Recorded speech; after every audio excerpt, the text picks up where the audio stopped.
Okay, so after every major breakthrough I have, I go to the range and I try and swing like Hogan, just to see if this breakthrough allowed me to get any closer to some positions that he got in. That was one of the first things that I tried doing, is just watching his swing and seeing if I could copy it, and I had a really hard time, almost impossible. Um, it's not his swing is not my model swing today, but still, I like to try and imitate his swing every once in a while, um, just to see if the changes that I did allow me to get into positions that he got into. So let's take a look at Hogan's swing on the left. So this is, sure if you're a Hogan fan, I'm sure you've seen this video a million times. So there he is, just sort of swinging. Now let's take a look at me. So this was on the range today. So you can see I flubbed the ball, but I hit some other ones pretty good. I only tried the swing like 3 or 4 times. So, but let's see if let's slow it down and see if how close my positions are. So let's take a look at address.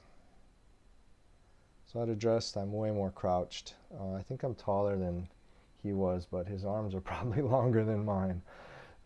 So that probably makes a huge difference. I'm more crouched as well. I think we've got a longer iron. I was hitting a 5-iron here. So he goes to his takeaway, and he gets to the top, and he's pretty deep. I don't have that nice one-piece takeaway, and I don't get nearly as deep as he does. You can see my left arm is really bent. That's just because my shoulders are so inflexible that the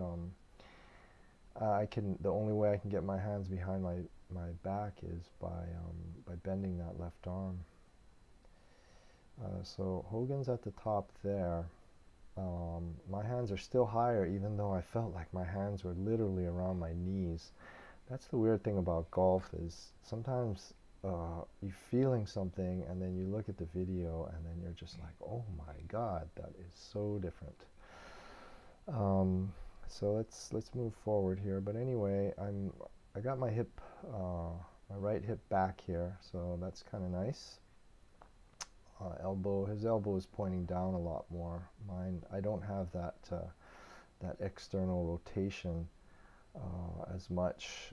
I just don't have the shoulder joint flexibility to do that.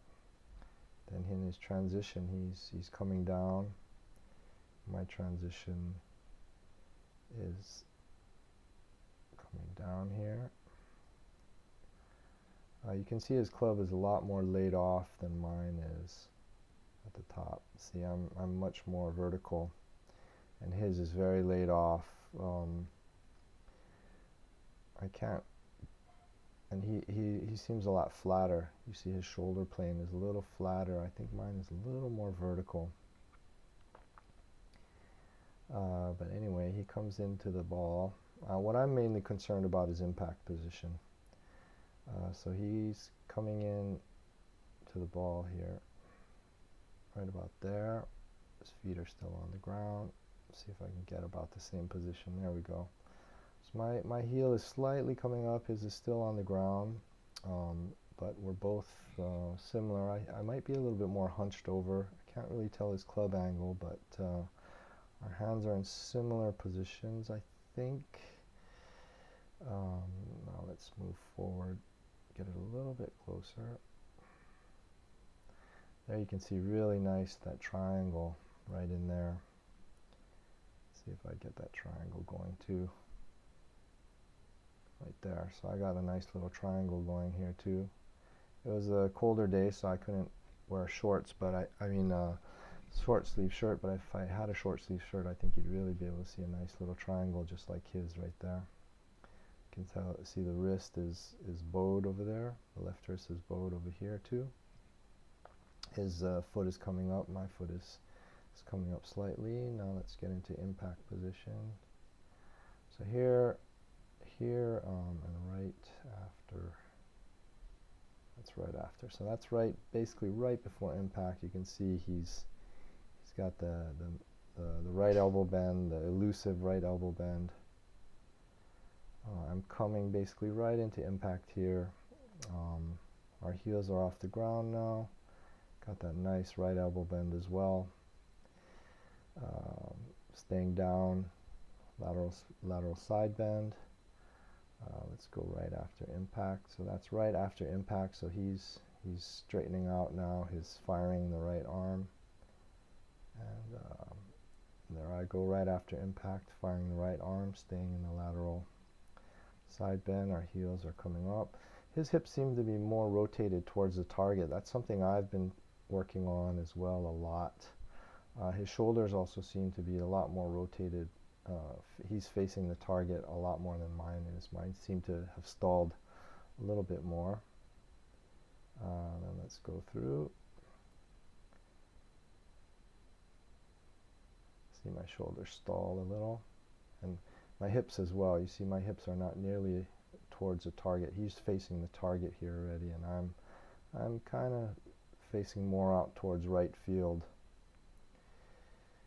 And then his club exits underneath the left shoulder, and my club exits underneath the left shoulder, maybe slightly higher, but the positions, you got the lateral side bend. My hips are still, pretty much over where they started, and then he has the higher finish than me. My finish is a little bit lower. Anyway, let's take a look at that going through the impact, because that's the part that really interests me. So let's just look at his sort of going through impact, how he gets through the ball. So he stays down on it, his right elbow.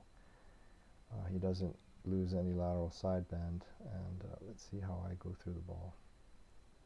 So it's I like that. I still feel like I'm jumping up, but I'm staying down on the ball, and I'm not. There's no jump. Staying down through the ball. No jump and hip stall.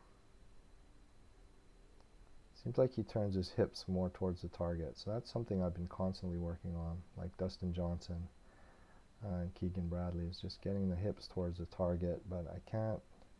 It's been a slow process just to get to this point where I can almost see 3/4 is hard. Getting towards the target is even harder, but I'm still working on it. Anyway, that's my comparison to Ben Hogan. This is the closest I've ever been. My finish and my starting is very different, but through impact, it's actually not. It's probably pretty. It's not that far off actually through impact. So that's the part that's the most interesting to me. I mean, I'm not a big believer in, if your finish is the same or if your setup position is the same, but if going through impact you look the same, that's for me the thing that I want to get correct first, and then the setup and the finish, I'll work on that stuff later, but getting through impact the same as all the good guys, that's what I'm really working on. So that's my tribute to Ben Hogan. I will as my swing evolves, I will try to update this, and maybe one day even get it even closer. So thanks for watching.